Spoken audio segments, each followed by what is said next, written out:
Welcome back, everyone. Today we're diving deep, really deep, into something pretty shadowy from the Cold War. These stay-behind operations they set up across Western Europe. It's like a secret insurance policy against a possible Soviet invasion.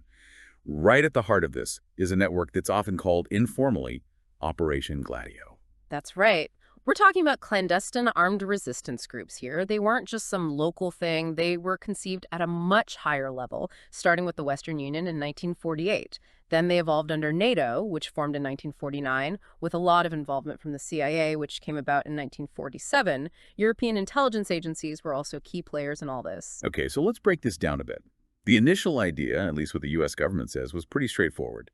Prepare for the very real threat of the Warsaw Pact invading Western Europe. And this wasn't some quick project. This started around 1952 and went on into the 1990s, across many NATO countries and even some neutral ones. It's a huge scale. It was a massive undertaking for sure. Years of planning, recruitment, secret infrastructure. But, and this is where it gets tricky, there's another darker side to these operations that some researchers in Western Europe have alleged. They're talking about assassinations, psychological warfare, even false flag operations, basically actions designed to look like someone else did them, often to discredit left-wing parties. And this is where it gets really interesting. These researchers also say Operation Gladio went as far as supporting anti-communist militias and even right-wing terrorist groups. Totally different from the official U.S. State Department line, which says these stay-behind networks were only for resisting a Soviet invasion. Yeah, it's a big difference in how they see it. The State Department totally denies they supported terrorism. It's important to remember that Gladio was actually the code name for the Italian branch of these NATO stay-behind organizations, but now it's kind of used informally for all of them across Europe. So when we look at different countries, keep that in mind. We're talking about sister organizations, basically, under this one big idea. Got it. So to get how this all started, we should go back to the roots, right? What were the precedents for this kind of operation? For sure. The British experience in World War II is really important here. France falls in 1940, and Churchill creates the Special Operations Executive, the SOE. Their mission was two things: help resistance movements in occupied Europe and also conduct sabotage and subversion. But what came out much later, we're talking almost 50 years later, is that SOE had a counterpart right there in Britain. A stay-behind network in Britain. I had no idea. Yeah, top secret. It was meant to prepare for a possible Nazi invasion. They had resistance fighters all across Britain, secret arms caches set up. And here's an interesting bit. They recruited for this network, called the Auxiliary Units, from the 5th Ski Battalion of the Scots Guards. Wow, that's a fascinating detail. Who was running these auxiliary units? Major Colin Gubbins. He was a guerrilla warfare expert and later headed the SOE. Some of the training was even done by a Royal Engineers officer, Mad Mike Calvert. He was all about demolition and covert raids. To keep it all secret, they disguised the auxiliary units as Home Guard units, operating under GHQ Home Forces. They supposedly disbanded in 1944, and some of the guys even joined the Special Air Service, saw action in Northwest Europe. So they kept this whole thing under wraps for decades. Yeah. There was a book in 1968 about the auxiliary units, but the public didn't really know much until the 1990s when journalists like David Pallister from The Guardian started looking into it. It's a good example of how secret networks pop up when a country feels truly threatened. Okay, so let's jump ahead to after the war. How did this stay-behind network idea change with the Cold War and the Soviet threat? So after the war, both the UK and the US decided they wanted similar paramilitary organizations. Officially, it was to counter a potential Soviet invasion through sabotage and guerrilla warfare. This meant hiding weapons, getting escape routes ready, and recruiting people in different European countries, Italy included.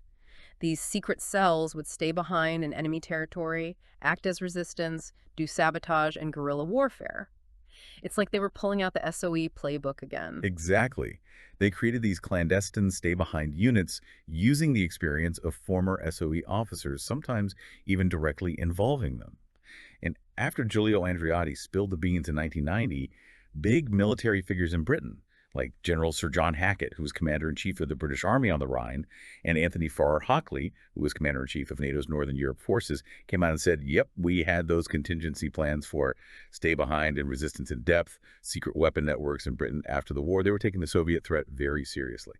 So where did NATO fit into all this? It wasn't just individual countries doing their own thing, right? No. NATO was crucial in bringing together, coordinating, and optimizing these stay-behind assets, all as part of their big emergency war plan. This included not just the official military stay-behind units, but also the more secret ones run by individual NATO countries. Soon after World War II, Western secret services were already working together in different forums, creating, training, and running these secret organizations. You mentioned some of those early forms. Can you give us some more details? Sure. In 1947, before NATO even existed, France, the UK, and the Benelux countries came together and made a joint policy on stay-behind operations. They did this through the Western Union Clandestine Committee, or WUCC, a part of the Western Union, which was the European Defense Alliance before NATO. When NATO came around, this WCC format was brought into NATO's structure around 1951-1952. The Supreme Allied Commander in Europe, SACEUR, then created an ad hoc committee called the Clandestine Planning Committee, or CPC, at SHAPE, which is Supreme Headquarters Allied Powers Europe. So the CPC was the main group in NATO for coordinating this. In peacetime, yeah, the CPC would have been the ones making sure the different military and paramilitary plans and programs in NATO countries, and even partners like Switzerland and Austria, didn't overlap. The CPC itself had at least two working groups, one for communications and another for the networks. SACEUR also created a special projects branch just to develop and coordinate clandestine forces supporting SACEUR's military. Sounds like a lot of committees. It was. And there was more coordination through what they first called the Six Powers Lines Committee in 1957, involving the US, UK, France, and the Benelux countries, who were all running stay-behind organizations. This then became the Allied Clandestine Committee, or ACC, in 1958, and later the Allied Coordination Committee after 1976. The ACC was more about the technical stuff, bringing the national stay-behind organizations together. They got instructions from the CPC and organized multinational exercises. What about actually controlling these groups? If a war broke out, who would be in charge? That was something they talked about a lot in the early 50s. There's a document called SHAPE Problems Outstanding with the Standing Group that shows this. They needed to figure out who is responsible, the clandestine services, or SACEUR, define terms, organizations, and how to plan for unorthodox warfare. To manage these activities during wartime, SACEUR created the Allied Clandestine Coordinating Groups, or ACCGs, staffed with people from NATO countries at SHAPE and its subordinate commands. At first, they thought SACEUR would control the National Clandestine Services assets through the ACCG during a war, but it would depend on each nation's policies. But by 1961, SHAPE and the CPC agreed that guerrilla warfare and resistance under Soviet occupation were each country's own responsibility. So even though NATO was coordinating, each country decided when and how to activate their networks. That's what it came down to, yeah. Now, when these networks were discovered towards the end of the Cold War, it caused a lot of political trouble. The European Union Parliament drafted a resolution, and it was pretty harsh. They criticized the fact that these secret armies existed and operated without any real democratic oversight. But even with that strong condemnation, only Italy, Belgium, and Switzerland actually did parliamentary investigations. The U.S., under President George H.W. Bush, didn't say a word. That silence probably made the speculation and controversy around Gladio even worse. It definitely didn't help. And on top of that, André Moyen, who was a former member of the Belgian Military Security Service and their stay-behind network, said in 1990 that Gladio wasn't just anti-communist, it was for fighting subversion in general. He said his predecessor spent a bunch of money, 142 million Belgian francs, about $4.6 million back then, to buy new radios for the network. That statement about fighting subversion in general, instead of just focusing on a Soviet invasion, that's a big deal. It makes people think that Gladio might have been involved in things beyond its original purpose. Okay, so let's look at some of the operations in specific countries and some of the details that have come out. Let's start with Italy, where Gladio gets its name.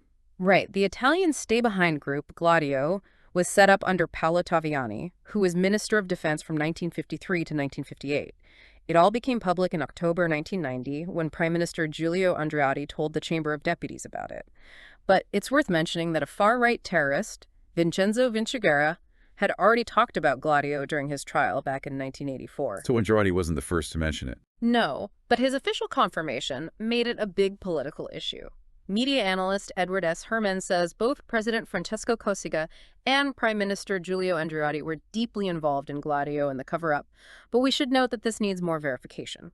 So, what was the official reason for Gladio, according to Andreotti?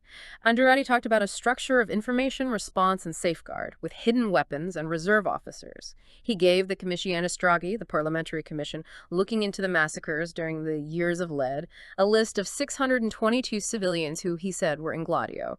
He also said they dismantled 127 weapons caches and insisted Gladio wasn't involved in any of the bombings in Italy from the 1960s to the 1980s. Were there any doubts about Andreotti's story? Oh, there were a lot of doubts. The list of Gladio members he gave was considered incomplete. Antonio Arconte, who was reportedly involved in the network, described a very different organization than what Andreotti said, one closely tied to the SID Secret Service and the Atlanticist strategy. Andreotti also said the European stay-behind groups didn't come under NATO until 1959, but Gladio in Italy was set up earlier under Defense Minister Taviani. And what about those allegations that it went beyond its original purpose? I remember something about internal subversion.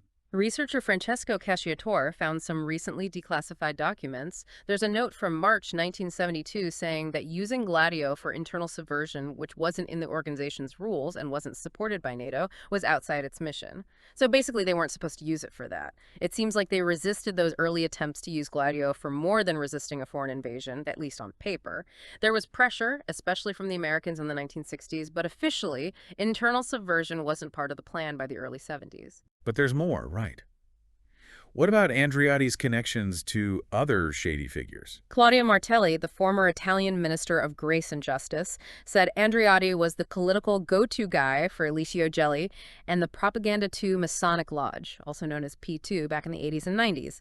That's another layer of mystery, because P2 was involved in a lot of scandals and might be linked to right-wing extremism and shady stuff in Italy. P2 is a whole other mess. So what did those judicial inquiries find out about Gladio and Italy? Judge Guido Salvini, who worked with the Italian Massacres Commission, said that a bunch of far-right terrorist groups were basically the foot soldiers of a secret army connected to the CIA. He even said the Americans' role was ambiguous, somewhere between knowing about the atrocities and actually encouraging them. That's a serious accusation. It is. And Judge Gerardo D'Ambrosio found instructions, supposedly from a conference backed by the Chief of Staff of Defense, to infiltrate left-wing groups and cause trouble, then blame it on the left. This points to a possible strategy of tension, using violence and lies to weaken political opponents. And that strategy of tension is a big part of those more critical interpretations of Gladio. Yeah, definitely. In 2000, a parliamentary commission report from the left-wing coalition Gruppo Democratici di Sinistra l'Ulivo said that the U.S. supported this strategy of tension to stop the Italian Communist Party, and maybe the Italian Socialist Party too, from getting power.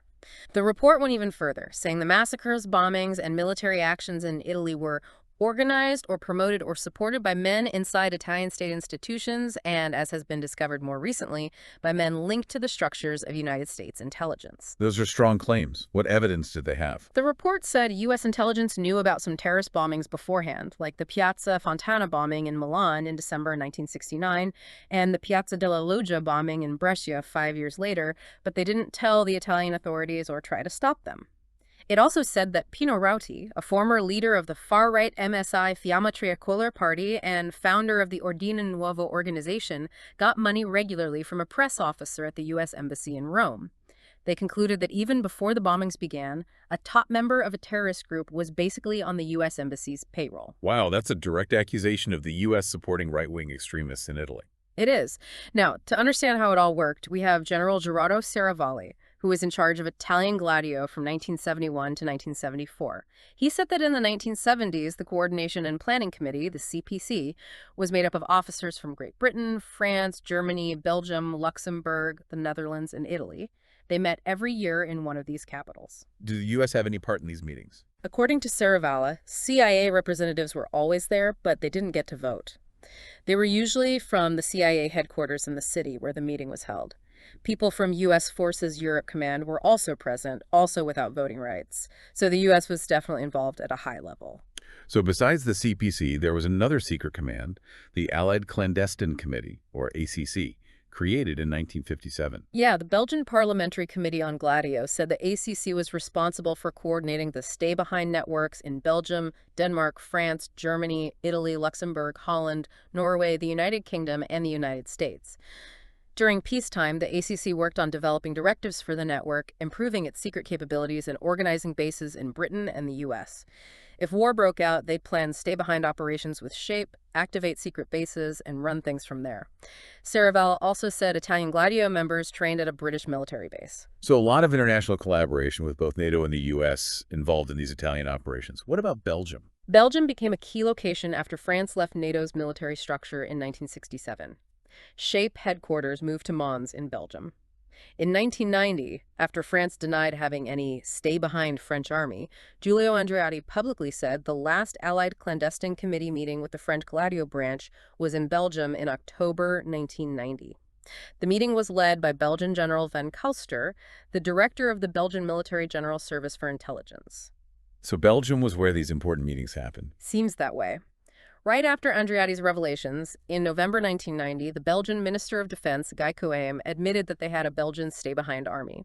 Just like in Italy, people started worrying about whether it was involved in terrorism. That same year, the European Parliament strongly condemned NATO and the U.S. for supposedly using these stay-behind armies to manipulate European politics.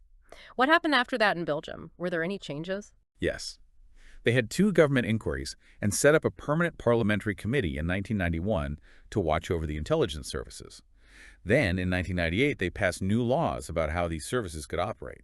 This push for transparency and control was partly because of things that happened in the 1980s, like the unsolved Brabant massacres and the activities of the far-right group Westland New Post. Moving north, how about Denmark? The Danish stay-behind army was called Absalon, named after a Danish archbishop, and it was reportedly led by E.J. Harder, operating within their military secret service, Forsvarets Efterretningstjeneste, or FE. William Colby, the former CIA director, wrote about setting up stay-behind armies in Scandinavia in his 1978 memoirs. Interesting. What were some of the key differences he talked about? Colby explained that Norway and Denmark, being in NATO, were different from neutral Sweden and Finland, who had to be more careful because they were so close to the Soviet Union. In NATO countries, the governments themselves could create their stay-behind networks, knowing they might have to activate them from exile if there was an invasion. These networks needed to work with NATO's plans, their radios linked to potential exile locations, and special equipment from the CIA hidden away. But in neutral countries, the CIA often had to work alone or with unofficial local help because those governments couldn't formally collaborate with NATO. It makes sense. If they were exposed in neutral countries, there'd be an uproar from the communist press, Soviet diplomats, and anyone who thought staying neutral would keep them out of World War III. What about France? They were a founding member of NATO but left the military command. How did their stay-behind operations go? France is interesting. Back in 1947, their interior minister, Edouard Depreux, actually revealed they had a secret stay-behind army called Plan Bleu. The next year, they created the Western Union Clandestine Committee, or WUCC, to coordinate secret warfare. And in 1949, the WUCC became part of NATO under the name Clandestine Planning Committee, or CPC. In 1958, NATO created the Allied Clandestine Committee, or ACC, to coordinate secret warfare even more. So France was there from the start. What about the actual network and what they did? The French network was supported by the SDECE, their external intelligence agency, and the 11th Chalk Regiment, a special forces unit, provided military support. But Admiral Pierre Lacoste, the former director of the DGSE, said in a 1992 interview that some people from this network were involved in terrorist activities against President de Gaulle because of his policies on Algeria. There was also a group within the 11th Chalk Regiment that split because of the 1962 Evian Peace Accords, which gave Algeria independence. They joined the organization Armées Secrètes, or OAS, a right-wing terrorist group against Algerian independence. We don't know for sure if this involved members of the official stay-behind network, though. The networks La Rose des Vents and Arc-en-Ciel, meaning rainbow, were also part of Gladio in France. Were there any specific people linked to Gladio in France who became well-known later on? There's François de Grossouvre. He was supposedly the Gladio leader around Lyon in France until his death in 1994, which they said was suicide, but some people have questions about it. Grossouvre supposedly asked Konstantin Melnik, who was in charge of French secret services during the Algerian War, to come back to work. At that time, Melnik was living comfortably in the U.S. and had connections to the Rand Corporation. What about Germany? Given their history in World War II, the idea of having stay-behind networks, there must have been a sensitive issue. Right. U.S. intelligence did help set up a West German stay-behind network. CIA documents that came out in 2006 because of the Nazi War Crimes Disclosure Act show that the CIA organized these West German agent networks between 1949 and 1953. And what's really troubling is that, according to the Washington Post, one network had at least two former Nazi SS members, and another was run by a former German army officer the CIA described as an unreconstructed Nazi. That's pretty disturbing. They used former Nazis for an anti-communist network. It shows how much they feared communism, leading them to make some questionable alliances. Yeah. Not surprisingly, the network was shut down in 1953. There were concerns that the West German press would find out about some members' neo-Nazi sympathies, and that could have been a huge problem. But it seems some connections remained. Documents shown to the Italian Parliamentary Terrorism Committee indicated that British and French officials involved in the network visited a training base in Germany that was built with U.S. money in the 1970s. So even after they officially shut it down, there were still connections and training. Looks like it. There were also some interesting stories that show how secretive and sometimes almost ridiculous these operations were. In 1976, a West German Secret Service secretary named Heidrun Hofer, who worked for the BND, was arrested because she told her husband, who was a KGB spy, the secrets of the West German stay-behind army. So the Eastern Bloc was definitely keeping tabs on these networks. More recently, in 2004, a German author who used to work for the BND wrote a book about how they recruited partisans for the German stay-behind network. They fired him after a secret trial because the BND couldn't confirm who his Russian source was.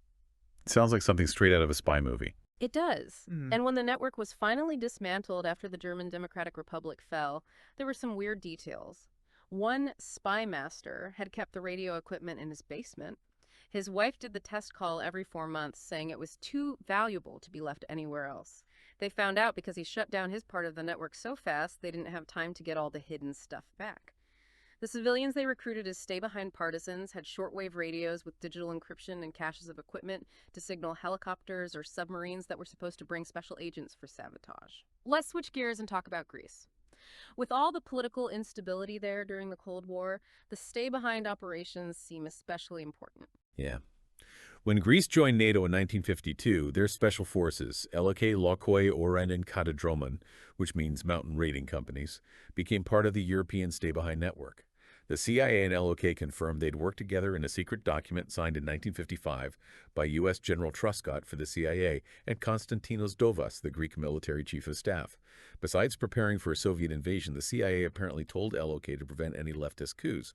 Philip Ameji, a former CIA agent who caused a stir by revealing secret information, said that CIA-directed paramilitary groups were all over Europe in the 1960s and that their activities were probably most connected to the possibility of internal subversion. What did LOK supposedly do in Greek politics? Danielle Ganser says that LOK was involved in the military coup on April 21, 1967, just a month before the national elections. LOK forces, led by Lieutenant Colonel Kostas Asselnides, took over the Greek Defense Ministry. Brigadier General Stylianos Patakos took control of communication centers, parliament, and the royal palace, arresting over 10,000 people from pre-made lists. Ganser also talks about an exchange between the U.S. ambassador in Athens, Phillips Talbot, who didn't like the coup and called it a rape of democracy, and the CIA station chief in Athens, Jack Maury, who supposedly replied, "How can you rape a whore?" That's a shocking response. What happened after the coup? Well, Andreas Papandreou, who was arrested and then exiled, eventually came back to Greece and won the 1981 election. He formed the first socialist government in Greece after the war. Ganser says that in 1984, when Papandreou was acting prime minister, he found out about the secret NATO army, then called Red Sheepskin, and ordered it to be disbanded. Then, after Andreotti's revelations in 1990, the Greek defense minister confirmed that Operation Sheepskin was active in the country until 1988, so they admitted it existed. But were there any lingering issues or accusations related to Sheepskin? Yes. In 2005, a Greek journalist named Klanthis Grivos wrote an article accusing Sheepskin of being involved in the assassinations of Richard Welch, the CIA station chief in Athens in 1975, and Stephen Saunders, a British military attaché, in 2000. The U.S. State Department completely denied these accusations. They said that the Greek terrorist group 17 November was responsible for both killings. They pointed out that Grivos's main evidence was the Westmoreland Field Manual, which the State Department and a separate congressional inquiry said was a fake made by the Soviets. Plus, they highlighted problems in Grivos's claims, like accusing the CIA of killing one of their own top people and saying that Sheepskin was supposedly disbanded in 1988, making it unlikely they were involved in the 2000 assassination. How about the Netherlands? What happened there? In the Netherlands, it all started when they found big arms caches in 1980 and 1983. The 1983 discovery, near the village of Roosendaal, was a huge hidden stash of grenades, semi-automatic rifles, automatic pistols, ammunition, and explosives. The Dutch government had to admit that these weapons were connected to NATO's plans for unorthodox warfare. So the Dutch government had to come clean. What was their explanation? In 1990, Prime Minister Ruud Lubbers told the Dutch parliament that his office had been running a secret organization within the defense ministry since the 1950s. He denied any direct supervision from NATO or other foreign groups. He said that previous prime ministers and defense chiefs decided not to tell other cabinet members or parliament about this organization. They modeled it after their experience in World War II, when they had to evacuate the royal family and government to provide an underground intelligence network for a government in exile if they were invaded. But it also included plans for guerrilla warfare. Henk Vredelin, a former Dutch defense minister, confirmed that the group had hidden weapon stashes around the Netherlands for sabotage. Were there any signs that these weapons were stolen or misused? Yes. Back in 1990, they knew that the weapons near Velp, which they found in 1983, had been partially looted beforehand, with some hand grenades missing. Later, a Dutch investigative TV show revealed that another Gladio arms cache in a park near Scheveningen was ransacked in the 1980s. Some of the stolen weapons, including grenades and machine guns, ended up with criminals John Meermut and Sam Klepper, who were arrested in 1991. The Dutch Military Intelligence Agency, MIVD, was apparently worried that revealing the Gladio connection would cause political trouble. What about Norway? In Norway, there were some disagreements within their intelligence services about these stay-behind activities. In 1957, Wilhelm Ivang, the director of the Norwegian Intelligence Service, NIS, protested against what he saw as aggressive intelligence activities at AFNORth, NATO's Allied Forces Northern Europe Command. He was especially worried about stay-behind operations, psychological warfare, and counterintelligence, which supposedly included blacklisting Norwegian citizens. Shape denied these allegations, and in 1958, Norway got assurances about how the stay-behind networks would be run, which settled the matter. So they wanted to keep control of these activities. Did they ever find any stay-behind infrastructure there? In 1978, the police found weapons and radio equipment in a mountain cabin and arrested a businessman named Hans Otto Meyer, who they said was selling alcohol illegally. Meyer said that Norwegian intelligence gave him the weapons. The defense minister at the time, Rolf Hansen, said that the network wasn't connected to NATO or the CIA. Let's quickly touch on Portugal and Turkey, since they've also been mentioned. In Portugal, the CIA set up Edge Interpress in 1966. It was run by Yves Guérin-Serac, who was one of the founders of the OAS in France. This Edge Interpress supposedly ran a secret stay-behind army and trained them in covert action techniques that were basically terrorism, like bombings and assassinations. That's concerning. What about Turkey? Turkey's counter-guerrilla is a complicated and controversial group. Some sources say that Western forces used Operation Gladio to encourage Turkish nationalism and supported Turanism, a pan-Turkic ideology, through Alparslan Türkeş, a founding member of the counter-guerrilla.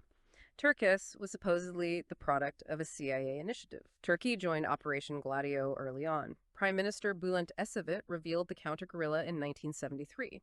General Kenan Evren, who became president of Turkey after the 1980 coup, had also been the head of the counter-guerrilla. Historians and investigators have speculated that the counter-guerrilla and its subgroups might have been involved in state-sponsored terrorism and the military coups in 1971 and 1980. The CIA apparently also used far-right figures like Ruzi Nazar, who had links to the Grey Wolves. So a lot going on, a lot of alleged connections across these NATO countries. What about the operations in countries that weren't part of NATO? It adds another layer to the whole thing. It does. Let's start with Austria. Their first secret stay-behind army was exposed way back in 1947. It was set up by far-right guys, Theodor Susek and Hugo Rosner. During their trial, they said they were working with the U.S. and British occupying powers. They were sentenced to death at first, but then their sentences were changed, and they were pardoned. But U.S. archives don't really share a strong connection to U.S. intelligence.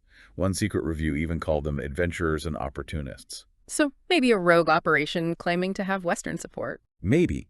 Later, in the 1960s, the Austrian Interior Minister, Franz Ohle, created another secret army called Österreichischer Wander Sport- und Geselligkeitsverein, which means Austrian Association of Hiking, Sports, and Society. They called it OEWSGV for short. This was done with help from MI6 and the CIA. Ohle later said they got vehicles, set up communication centers, and trained people in weapons and explosives. He guessed that a couple of thousand people worked for them. In 1965, the police found a stay-behind weapons cache, and the British told them about 33 other caches. Then in 1990, the Austrian government said there was no secret army, but 6 years later, the Boston Globe reported about secret CIA weapon caches in Austria. The Austrian president and chancellor said they didn't know anything, and the U.S. refused to investigate, saying it was a matter of national security. What about Finland? Back in 1944, Sweden supposedly worked with Finnish intelligence to create a stay-behind network. Then in 1945, a Finnish stay-behind army was exposed. This was organized by the Finnish General Staff without any help from other countries. They called it the weapons cache case. They were getting ready for guerrilla warfare if the Soviets invaded. They were punished severely. In 1991, Swedish media said there was a secret Finnish army with a base in Stockholm, but the Finnish defense minister denied it. But William Colby, the former CIA director, had said earlier that the CIA was involved in setting up and supporting stay-behind armies in both Finland and Sweden, starting in 1951. And Spain. In Spain, there were a couple of events before they joined NATO that could be connected to Gladio. In 1976, there was the Montejura incident, which involved a Gladio operative named Stefano Deligai. Then in 1977, there was the Atocha massacre, which involved Carlo Cicuttini, who was linked to Italian terrorism. Adolfo Suarez, who was prime minister at the time, said he knew nothing about it. But Carlos Sotelo, who was the next prime minister, said that Franco's regime was Gladio. General José Antonio Sanz de Santa Maria, who was in charge of Spanish military intelligence from 1977 to 1981, later said they investigated whether Gladio was active in Spain.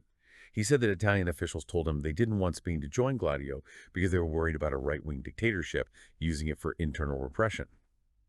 This was supposedly the reason why Spain never officially became part of the network. But later, Alberto Volo, who was a Gladio operative in Italy, said they had meetings and training in the Canary Islands, and that they used former NASA installations there. André Moyen, who we mentioned earlier from the Belgian network, said Gladio was active in Spain with bases in several cities. Fascinating. What about Sweden? William Colby said that in 1951, he supported the training of stay-behind armies, including one in Sweden. Then in 1953, they arrested Otto Hallberg, a Swedish Nazi, because he was preparing for a stay-behind operation, but the charges were dropped. Sounds like a pattern. It does. General Carl Gustafsson, who was the supreme commander of the Swedish Armed Forces, confirmed in 1990 that Sweden did have a stay-behind network, but he said it wasn't connected to NATO or the CIA. But a former CIA officer named Paul Garbler said Gustafsson was wrong and that the network, which was part of a larger Scandinavian network, was set up with help from the CIA.